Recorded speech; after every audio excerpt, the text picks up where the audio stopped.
nggak ditengokin, saya sakit seperti. Tapi tahukah kita bahwa doa yang dinaikkan dimanapun asal dengan kesungguhan hati itu tidak akan membatasi kuasa Tuhan bekerja. Amin. Tidak akan membatasi kuasa Tuhan bekerja. Yang dikatakan firman Tuhan ini, ketika dia datang kepada Tuhan, seorang perwira, Tuhan, ini lagi sakit loh, dikatakan dalam kebenaran firman Tuhan, hambaku terbaring di rumah karena sakit. Hambanya sedang sakit, kata dia ya. Terus dia minta pertolongan Tuhan supaya menyembuhkan hambanya. Seorang perwira memohon pertolongan Tuhan untuk hambanya. Dan ketika Tuhan bilang, ya sudah, nanti saya akan datang untuk menyembuhkan dia. Artinya nanti kami akan ke sana, saya akan ke sana untuk menyembuhkan. Kata perwira ini bilang, Tuhan, saya ini orang tidak layak. Tidak layak, apalagi rumah saya itu tidak layak untuk Tuhan datang. Tapi Tuhan cuma katakan saja sepatah kata untuk hambaku itu. Dalam arti, aku yakin hamba itu akan sembuh.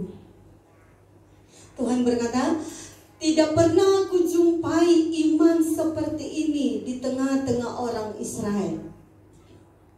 Artinya iman yang hidup, yang ada dalam hidup kita, yaitu dikatakan dalam kebenaran firman Tuhan, iman yang akan membuat Tuhan terheran-heran dengan kita.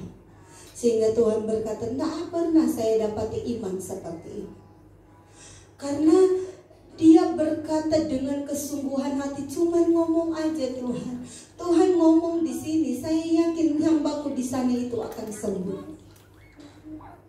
Artinya bahwa dia percaya iman tidak dapat dibatasi oleh waktu. Doa kita kepada Tuhan, ketika kita berdoa dengan kesungguhan hati kepada Tuhan, doa itu tidak akan membatasi kuasa Tuhan untuk bekerja. Amin. Jadi ketika engkau percaya kepada Tuhan, apapun pergumulanmu, di saat engkau berdoa dengan kesungguhan hati kepada Tuhan, Dia akan melakukan hal yang ajaib dalam hidup, asal engkau percaya.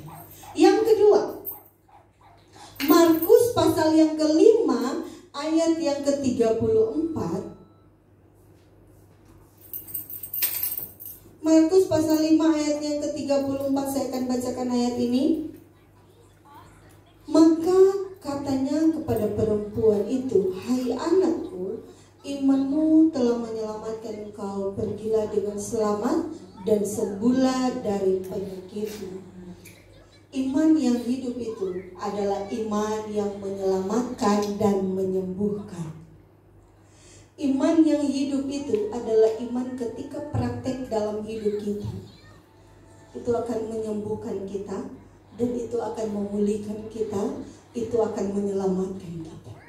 Itu kalau kita punya iman yang hidup dalam hidup kita. Ketika seorang perempuan, ini yang dikatakan dalam kebenaran firman Tuhan, perempuan yang sakit pendarahan, sudah sekian lama dia bergumul, sekian lama dia bergumul dengan penyakit pendarahannya. Ini saya bilang waktu kapan itu, tante saya itu rupanya dia pendarahan cuman sudah 10 hari.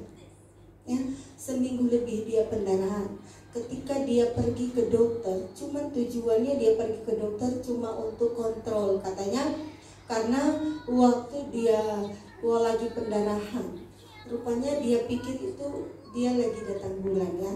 Waktu dia lagi pendarahan, pandangan penglihatannya mulai kabur, dia pergilah ke dokter ya, dokter mata. Terus dokter mata bilang, dia sudah coba semua kacamata, nggak ada yang cocok. Dan si dokternya bilang, coba deh ke rumah sakit, dicek dulu, jangan-jangan karena katarak, katanya dokter ya. Dia pergilah, dia ajak tante saya yang satu, kakaknya, dan dia pergi ke rumah sakit. Waktu pergi ke rumah sakit, dokter kaget. Dokter kaget, dan waktu dia dites, itu HB-nya sudah sangat-sangat turun. Yang minimal untuk orang perempuan itu 12 atau berapa, dia malah lebih turun 9 kalau nggak salah. Sangat rendah. Dia baru tahu kalau yang selama ini yang dia alami itu adalah pendarahan. Akhirnya lemah, jantungnya mulai lemah ya, jantungnya lemah, dia sudah setengah mati untuk bernafas. Dan saat itulah Tuhan memanggil dia. Itu cuma berapa hari. Bagaimana dengan kondisi perempuan yang sakit pendarahan? Wah, bukan cuma 1 tahun dia harus mengalami ini. Karena dalam kebenaran firman Tuhan dikatakan bahwa dia sudah menjual semua hartanya, semua miliknya, supaya dia sembuh. Pergi ke segala tabib untuk dia sembuh, tapi dia nggak sembuh. Ketika dia mendengar bahwa Yesus akan melewati jalan itu, di dalam hidupnya cuma berkata, asal saja ku jamah jubahnya, aku akan sembuh. Perkataan iman muncul. Amin. Dan ketika dia berkata, asal saja ku jamah jubahnya, bukankah di situ ketika ada Yesus datang, bukan cuma dia manusia yang mau berjumpa dengan Yesus.